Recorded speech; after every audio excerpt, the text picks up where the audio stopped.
నువ్వు దేవుని వాగ్దానాలన్నీ నమ్ముతున్నావా? అయితే ఒక ప్రశ్న. ఆ వాగ్దానాల ప్రకారం జీవిస్తున్నావా? లేక కష్టాలు వచ్చినప్పుడు మనుష్యులపై ఆధారపడుతున్నావా? విశ్వాసం అంటే కేవలం నమ్మడం కాదు, విధేయతతో ముందుకు అడుగు వేయడం. ఈరోజు దేవుడు మనకు అదే నేర్పిస్తున్నాడు. జూన్ 23 అలసిన వానికి ఓరడించు మాటలు. బ్రదర్ బక్సింగ్ గారి మినిస్ట్రీ నుండి సేకరించిన డైలీ మెడిటేషన్ సమరీని ఈరోజు కలిసి ధ్యానిద్దాం. మన ప్రభువైన తండ్రి దేవుని ప్రేమలోను రక్షకుడైన యేసుక్రీస్తు కృపలోను మీ అందరికీ శుభములు. ఈరోజు వాక్యం యోహాను సువార్త 15వ అధ్యాయము 7వ వచనం. మీకు ఏది ఇష్టమో అడుగుడి, అది మీకు అనుగ్రహింపబడును. రాజైన కోరేషు యూదులకు ఒక గొప్ప అవకాశాన్ని ఇచ్చాడు. బబులోను చెర నుండి తిరిగి వెళ్ళి యెరూషలేమును తిరిగి నిర్మించుకోవచ్చని ప్రకటించాడు. కానీ ఆశ్చర్యమైన విషయం ఏంటంటే అందరూ తిరిగి వెళ్ళలేదు. చాలామంది ఆ అవకాశాన్ని వదిలి అక్కడే ఉండిపోయారు.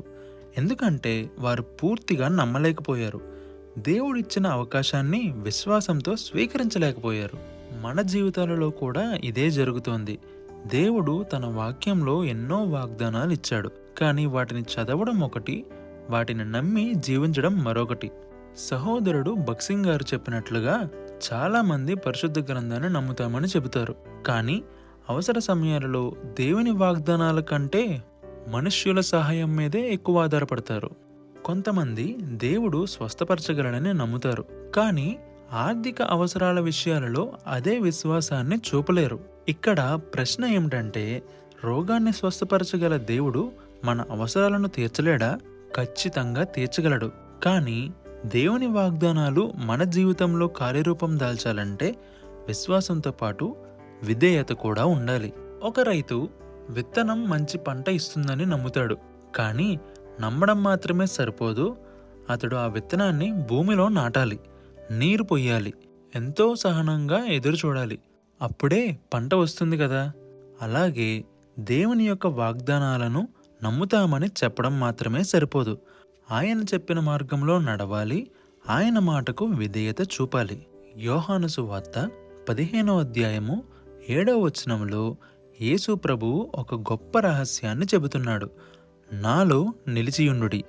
దాని అర్థం ఏంటంటే ఆయన అధికారంలో జీవించాలి. ప్రతి చిన్న విషయంలో ఆయనకు లోబడాలి. మన నిర్ణయాలు, మాటలు, ఆలోచనలు, మన ప్రవర్తన అన్నీ ఆయన చిత్తానికి లోబడి ఉండాలి. అప్పుడు మాత్రమే మీకేది ఇష్టమో అడుగుడి, అది మీకు అనుగ్రహింపబడును అనే వాగ్దానము మన జీవితంలో నెరవేరుతోంది. నెహెమ్యా కూడా ఇదే చేశాడు. అతడు మొదట దేవుణ్ణి నమ్మాడు, తరువాత విధేయతతో ముందుకు అడుగు వేశాడు. అప్పుడు దేవుడు అతని పక్షమున పనిచేయడం ప్రారంభించాడు. ఈరోజు దేవుడు మనలను కూడా అదే పిలుపుకు ఆహ్వానిస్తున్నాడు. కేవలం వాగ్దానాలను తీసుకోవడం కాదు, వాటిని నమ్మి వాటి ప్రకారం జీవిద్దాం. అప్పుడు దేవుడు మనలోనూ మన ద్వారా మహిమపరచబడతాడు. ప్రార్థన.